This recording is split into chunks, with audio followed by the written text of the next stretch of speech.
सुखनगर एक छोटा सा गांव था जो हरे भरे जंगलों और चमकती नदियों के बीच बसा था। यहाँ के लोग सादगी और आपसी प्यार से अपनी जिंदगी जीते थे। बच्चे खेतों में खेलते, बूढ़े पेड़ों की छांव में कहानियाँ सुनाते और हर शाम गांव के चौपाल पर हंसी मजाक का माहौल रहता। माँ, आज फिर से किसी की बुरी खबर सुनने को मिली है। मुझे अभी पता चला है कि रमेश चाचा भी गायब हो गए हैं। ये क्या हो रहा है माँ? गांव में हर हफ्ते कोई ना कोई लापता हो रहा है। बेटा, इन घटनाओं से तो पूरा गांव परेशान हो गया है। हर कोई इस बात से डरा हुआ है कि कहीं अगला नंबर उनका तो नहीं है। पता नहीं आखिर कौन इन लोगों को ऐसे गायब कर रहा है। ऐसी घटनाओं की वजह से ही मैं मोहन से बोलता भी हूँ कि बाहर खेलने ना जाया करे, वरना बाहर कुछ भी हो सकता है। वैसे मोहन है कहाँ? दिखाई नहीं दे रहा। हाय राम, बेटा, मुझे तो अब मोहन की चिंता हो रही है। वो हर शाम खेतों में खेलने जाता है और वो अभी तक घर भी नहीं आया है। कहीं उसे भी... नहीं माँ, मैं मोहन को कुछ नहीं होने दूंगा। वो बस अभी आ जाएगा, तुम चिंता मत करो। मैं उसे कुछ नहीं होने दूंगा। तभी बाहर से मोहन दौड़कर वहां आता है। अरे मोहन, तुम इतनी देर कहाँ रुक गए थे? मैंने तुम्हें कितनी बार कहा है कि जल्दी घर आया करो। कल से तुम बाहर खेलने नहीं जाओगे। मोहन, तुम्हें खेलकर जल्दी घर आना चाहिए। हम सबको तुम्हारी कितनी चिंता हो रही थी। तुम इतनी देर आखिर कर क्या रहे थे? अरे भैया, हम खेलते हुए जंगल में चले गए थे। मैंने जंगल के पास एक अजीब सा महल देखा। वहाँ से कुछ तो चीज चमक रही थी, जैसे कोई जादू हो। मोहन, तुम जंगल में क्यों गए थे? मैंने तुम्हें जंगल की तरफ जाने से मना किया था ना। तुम जानते भी हो कि उस जंगल में कितना खतरा है। अब से कुछ दिनों तक तुम बाहर खेलने नहीं जाओगे, समझे? ठीक है भैया, लेकिन वो महल सचमुच बहुत डरावना था। बेटा, तुम उस महल के बारे में ज्यादा मत सोचो, समझे? अगले दिन सुबह राहुल और उसकी माँ देखते हैं कि मोहन कहीं दिखाई नहीं दे रहा है, जिससे वो बहुत परेशान हो जाते हैं। वो दिन भर मोहन को यहाँ वहाँ ढूंढते हैं। सुबह से रात हो जाती है, लेकिन मोहन का कहीं अता पता नहीं होता है। इतना ढूंढने के बाद भी मोहन का कुछ पता नहीं चला। पता नहीं मेरा बेटा कहाँ चला गया होगा। कहीं वो भी गांव की बाकी लोगों की तरह गायब तो नहीं हो गया। नहीं माँ, मोहन को कुछ नहीं होगा। आप चिंता मत कीजिए। मैं कुछ भी करके उसे वापस लाऊंगा, चाहे उसके लिए मुझे उस जंगल में ही क्यों ना जाना पड़े। बेटा, उस जंगल में बहुत खतरा है, वहाँ जाना ठीक नहीं है। मोहन जंगल के उस महल के बारे में ही बता रहा था ना। मुझे उस महल में जाकर ही देखना होगा कि आखिर चल क्या रहा है। राहुल उस जंगल में जाने का फैसला करता है, क्योंकि गांव के बुजुर्गों ने बचपन में उसे कहानियां सुनाई थी कि उस जंगल में कोई खतरनाक जादूगर रहता है। मोहन के गायब होने के बाद उसे लग रहा था कि ये कहानियां सच हो सकती हैं। वो अपने साथ अपनी सबसे अच्छे दोस्त काव्या को लेने का फैसला करता है, जो न सिर्फ बहादुर थी बल्कि बहुत चतुर भी थी। राहुल, तुम इतने परेशान क्यों हो? क्या हुआ? राहुल काव्या को कल हुई सारी हकीकत बता देता है, जिससे काव्या भी काफी हैरान हो जाती है। काव्या, मोहन ने जंगल में एक महल को देखा था। मुझे लगता है गांव के लोग और मोहन उसी महल में होंगे। वो लोग उसी जादूगर के चक्कर में गायब हो रहे हैं, जिसके बारे में दादी कहानियों में सुनाती थी। जादूगर? उस जादूगर की कहानियाँ मैंने भी सुनी है, लेकिन ये कोई बच्चों की कहानी नहीं है। अगर सच में कोई जादूगर है तो हमें बहुत सावधान रहना होगा, क्योंकि वो हमें भी गायब कर सकता है। ठीक कहा। मैं जानता हूँ कि वह जादूगर बहुत ही खतरनाक है, लेकिन मेरे भाई को बचाने के लिए मुझे महल तक पहुँचना ही होगा। मैंने ठान लिया है। काव्या, मैं जंगल में जाऊंगा और सच का पता लगाऊंगा। क्या तुम मेरे साथ चलोगी? बिल्कुल। मैं तुम्हें अकेले कैसे जाने दे सकती हूँ, लेकिन हमें पहले गांव के बलराम चाचा से मिलना चाहिए। वो जंगल के सारे राज जानते हैं। उनसे हमें जरूर कुछ न कुछ जानकारी मिलेगी। उसके बाद राहुल और काव्या गांव के सबसे बुजुर्ग व्यक्ति बलराम दादा के पास जाते हैं। बलराम एक पुराने बरगद के पेड़ के नीचे बैठे हुए थे।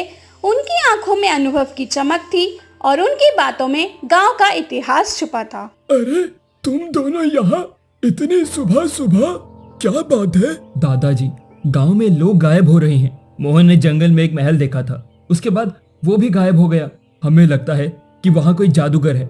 कृपया आप हमें कुछ बताइए। मैंने सोचा था कि वो दिन कभी नहीं आएगा कि खुद से किसी को उस जंगल में जाने की नौबत आए।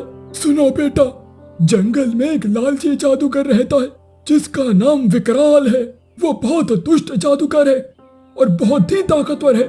उसके पास एक जादुई किताब है जिसमें उसकी सारी शक्तियां छिपी हुई है। लेकिन चाचा, वो लोगों को आखिर गायब क्यों करता है? इसके पीछे का उसका मकसद क्या है? वो लोगों को गायब इसीलिए करता है क्योंकि उसे अपनी शक्ति बढ़ाने के लिए इंसानों की अच्छाई चाहिए। हर इंसान के दिल में जो अच्छाई होती है वो उसे चुरा लेता है। अच्छाई चुराता है? लेकिन वो ऐसा क्यों करता है? क्योंकि वो सभी लोगों की सकारात्मक ऊर्जा से खुद को ताकतवर बनाना चाहता है। विकराल का लालच उसकी सबसे बड़ी ताकत भी है और कमजोरी भी। वो दुनिया का सबसे ताकतवर जादूगर बनना चाहता है। तो उसे रोकने का कोई रास्ता नहीं है? मेरे पूर्वजों ने उसे रोकने में अपनी जान गंवा दी थी, क्योंकि उसे रोकना इतना आसान नहीं है, क्योंकि उसे शक्तियाँ यह किताब से मिलती हैं। तो अगर हम उस किताब को ही नष्ट कर दें तो उसकी शक्तियां भी चली जाएंगी। हाँ, लेकिन उसकी किताब को नष्ट करना आसान नहीं है। उसे जंगल के बीच में एक प्राचीन गुफा में ले जाना होगा जहाँ एक जादुई झरना है। उस झरने का पानी ही उस किताब को जला सकता है। तो हमें उस किताब को ढूंढना होगा और उसे नष्ट करने के लिए उस गुफा में ले जाना ही होगा। बिल्कुल, लेकिन बेटा एक बात याद रखना, विकराल के पास एक सहायक है, माया। वो उसकी हर बात मानती है। तुम्हें उससे भी सावधान रहना होगा, वो भी जादूगर है। और हाँ, जंगल में कई जादुई जाल बिछे हैं। तुम्हें हिम्मत और दिमाग दोनों का इस्तेमाल करना होगा। ठीक है दादा, हम अपना ध्यान रखेंगे। बलराम की बात सुनकर राहुल और काव्या को बहुत जानकारी मिल जाती है। अब वो धीरे धीरे आगे जंगल में बढ़ने लगते हैं। जंगल घना और रहस्यमय था। पेड़ों की टहनियां एक दूसरे से उलझी हुई थी और हवा में अजीब सी सनसनाहट थी। जंगल में कदम रखते ही उन्हें लगा कि कोई उनकी हर हरकत पर नजर रख रहा है। राहुल, तुम्हें नहीं लगता कि ये जंगल काफी रहस्यमय है? हर पेड़ जैसे हमें देख रहा हो। हाँ, लेकिन हमें डरने की जरूरत नहीं है। हमें बस उस महल तक पहुंचना है। मोहन ने कहा था कि वो जंगल के बीच में है। कई घंटों तक चलने के बाद उन्हें एक पुराना महल दिखाई देता है। महल की दीवारें टूटी फूटी थी, लेकिन उसकी खिड़कियों में एक अजीब सी नीली रोशनी निकल रही थी। राहुल और काव्या ने महल के पास छिपकर देखा। वहाँ विकराल अपनी जादुई किताब के साथ मंत्र पढ़ रहा था। उसके सामने एक बड़ा सा जादुई गोला था जिसमें गांव के लोग कैद थे। उनमें मोहन भी था। देखो काव्या, मोहन वहां पर है। वो जादूगर उसे और बाकी लोगों को उस गोले में कैद करके रखा हुआ है।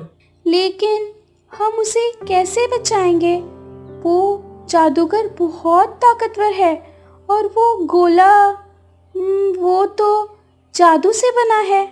हमें उसकी किताब छीननी होगी। बलराम चाचा ने कहा था कि उसकी सारी शक्ति उसी किताब में है।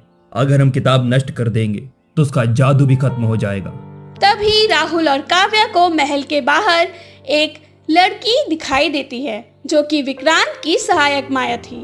उसके चेहरे पर उदासी थी और वो बार बार पीछे मुड़कर देख रही थी, जैसे उसे डर हो कि कोई उसे देख रहा है। ये तो वही माया है ना, लेकिन ये इतनी चिंतित क्यों लग रही है? हाँ, वो देखो, उसके चेहरे पर उदासी है। मुझे ऐसा लग रहा है कि वो मजबूरी में इस जादूगर के साथ काम कर रही है। हाँ, मुझे भी ऐसा ही लग रहा है। चलो हम उससे बात करके देखते हैं। अगर उसने हमारी मदद करने के लिए हाँ कर दिया तो हम उस किताब को जल्द ही हासिल कर पाएंगे। राहुल और काव्या को लगता है कि माया उनकी मदद कर सकती है। इसी कारण वो माया के पास जाते हैं। माया, रुको, हम तुमसे बात करना चाहते हैं। तुम लोग कौन हो और तुम्हें मेरा नाम कैसे पता? यहाँ से चले जाओ, वरना विकराल तुम्हें भी कैद कर लेगा। माया, हम सूखनगर गांव से हैं। विकराल ने हमारे भाई और गांव वालों को कैद किया है। हम उन्हीं को बचाने आए हैं। हम जानते हैं कि तुम मजबूरी में उससे मदद करती होगी। कृपया हमारी मदद करो। तुम नहीं समझोगे, विकराल ने मेरे माता पिता को कैद किया है। अगर मैं उसकी बात नहीं मानूंगी तो वो उन्हें मार देगा। मैं चाहकर भी कुछ नहीं कर सकती। माया, अगर तुम हमारी मदद करोगी तो हम तुम्हारे माता पिता को भी बचाएंगे। हम सब मिलकर विकराल को रोक सकते हैं। क्या तुम हमें उसकी किताब के बारे में कुछ बता सकती हो?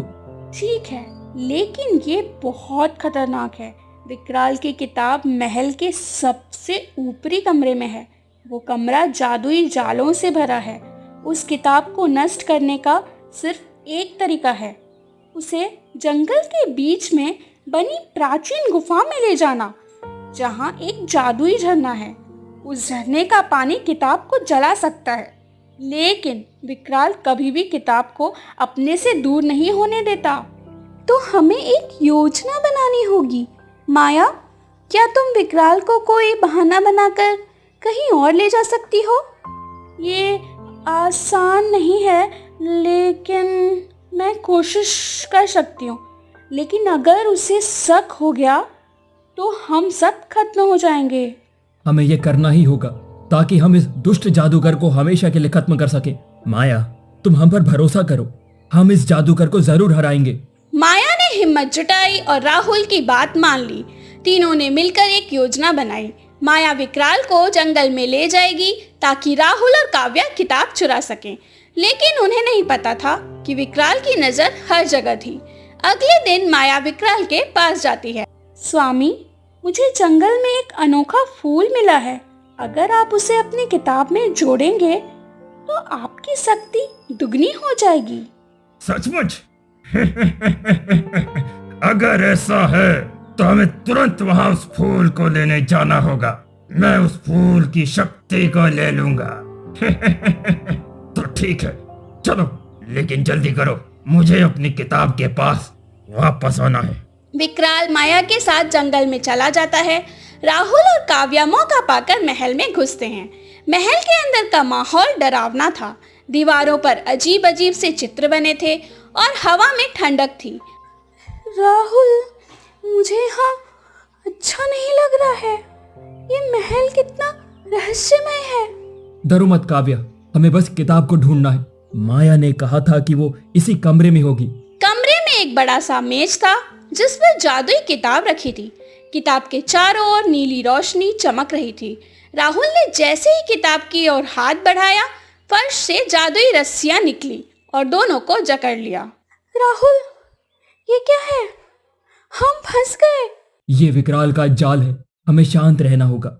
अगर हम डर गए तो ये रस्सियां और कसेंगी। तभी माया उस कमरे में दौड़ती हुई आती है और अपनी छोटी सी जादुई शक्ति से रस्सियों को काट देती है। जल्दी करो, विकराल को शक हो गया है, वो वापस आ रहा है। किताब लो और भागो। राहुल जल्दी से उस किताब को उठाता है और तीनों गुफा की ओर भाग निकलते हैं। लेकिन रास्ते में विकराल उन्हें देख लेता है। उसने अपने जादू से एक बड़ा सा आग का गोला उनके पीछे फेंका। तुमने मेरी किताब चुराने की हिम्मत कैसे की? मैं तुम सबको राख कर दूंगा। तुम्हारा लालच ही तुम्हारी हार का कारण बनेगा विकराल। हम तुम्हें हर हाल में हरा कर रहेंगे। तीनों किसी तरह आग के गोले से बचते हुए गुफा की ओर बढ़ते हैं, लेकिन जंगल में और भी खतरे थे, जिस बात से राहुल और काव्या अनजान थे। विकराल ने अपने जादू से पेड़ों को जिंदा कर दिया। राहुल, ये पेड़ हमें नहीं जाने देंगे। अब क्या करें? मेरे पास एक छोटा सा मंत्र है जो इन पेड़ों को कुछ देर के लिए शांत कर सकता है। माया ने मंत्र पढ़ती है और पेड़ शांत हो जाता है। उसके बाद तीनों गुफा के पास पहुंचे, लेकिन वहां एक और चुनौती थी। गुफा का प्रवेश द्वार एक जादुई पहेली से बंद था। जो सच्चाई का रास्ता चुनता है वही इस द्वार को खोल सकता है। इसका क्या मतलब है? शायद हमें अपने दिल की सच्चाई बतानी होगी। मैं कोशिश करती हूँ। मैं काव्या अपने दोस्तों और गांव को बचाने के लिए यहाँ आई हूँ। मेरा इरादा नेक है, मेरी मदद करें। द्वार हल्का सा हिला, लेकिन पूरी तरह नहीं खुला। मैंने गलतियां की हैं, लेकिन अब मैं सही रास्ते पर हूँ। मैं अपने परिवार और गांव वालों को बचाना चाहती हूँ। द्वार और थोड़ा खुलता है, लेकिन अभी भी पूरी तरह नहीं खुलता। मैं राहुल अपने भाई मोहन और गांव को बचाने के लिए आया हूँ। मैं वादा करता हूँ कि चाहे कितनी भी मुश्किल आए, मैं हार नहीं मानूंगा। राहुल की बात सुनते ही द्वार पूरी तरह खुल गया। तीनों गुफा में दाखिल हुए। गुफा के अंदर एक चमकता हुआ झरना था, जिसका पानी सोने की तरह चमक रहा था। राहुल ने किताब को झरने में फेंकने की कोशिश की, लेकिन तभी विकराल गुफा में पहुंच गया। उसने अपने जादू से एक बड़ी सी दीवार बना दी। तुम बच्चे मुझसे जीतने की सोच रहे हो? मेरी शक्ति असीम है। उस किताब को कोई भी नष्ट नहीं कर सकता, लेकिन मैं तुम्हें जरूर नष्ट करूंगा। माया, क्या तुम उस दीवार को तोड़ सकती हो? हाँ, मैं पूरी कोशिश करूंगी। उसके बाद माया ने अपनी सारी शक्ति लगाकर दीवार को कमजोर किया। राहुल ने ये मौका देखकर किताब को झरने में फेंक दिया। जैसे ही किताब पानी में गिरी, एक तेज रोशनी हुई। किताब जलकर राख हो गई और विकराल की सारी शक्ति खत्म हो गई। उसके बाद वो एक कमजोर बूढ़े आदमी में बदल गया। नहीं, नहीं, मेरी शक्ति, मेरी सारी शक्ति, तुमने सब खत्म कर दिया। किताब के नष्ट होते ही जादुई गोला टूट गया और मोहन समेत गांव के सारे लोग, जिन्हें विकराल ने कैद किया था, वो आजाद हो गए। तुम्हारा बहुत बहुत धन्यवाद राहुल और काव्या। तुमने मुझे हिम्मत दी और हम उस जादू को हरा पाए। अब मैं मेरे माँ पिताजी को कैद से आजाद कर पाऊंगी। तुम्हारा भी धन्यवाद। अगर तुम नहीं होती तो हम इस जादूगर को कभी हरा नहीं पाते। उसके बाद माया वहाँ से चली जाती है। राहुल और काव्या उस जादूगर को लेकर महल के पास आते हैं, जहाँ सभी लोग आजाद हो चुके हैं। मोहन भागकर राहुल के पास आता है। भैया, तुमने मुझे बचा लिया। मैं डर गया था, लेकिन मुझे यकीन था आप मुझे बचाने जरूर आएंगे। मोहन, मैं तुम्हें कभी भी कुछ नहीं होने दूंगा मेरे भाई। माया के माता पिता भी आजाद हो गए, जिससे वो भी काफी खुश थी और गांव के लोग और मोहन आजाद होने की वजह से गांव में खुशी का माहौल था। मोहन को वापस देखकर उसकी माँ भी काफी खुश होती है। राहुल, काव्या, माया, तुमने गांव को बचा लिया। तुम सच्चे नायक हो। मैं तुम सबके आभारी हूँ। तुमने मुझे मेरे परिवार से मिलवाया और मुझे सही रास्ता दिखाया। ये सब हमने मिलकर किया। अब सुखनगर फिर से सुखी हो गया है। और इसी तरह सुखनगर में फिर से हंसी खुशी का माहौल छा गया। राहुल, काव्या, माया और मोहन ने न सिर्फ गांव को बचाया, बल्कि एक अनमोल दोस्ती भी बनाई।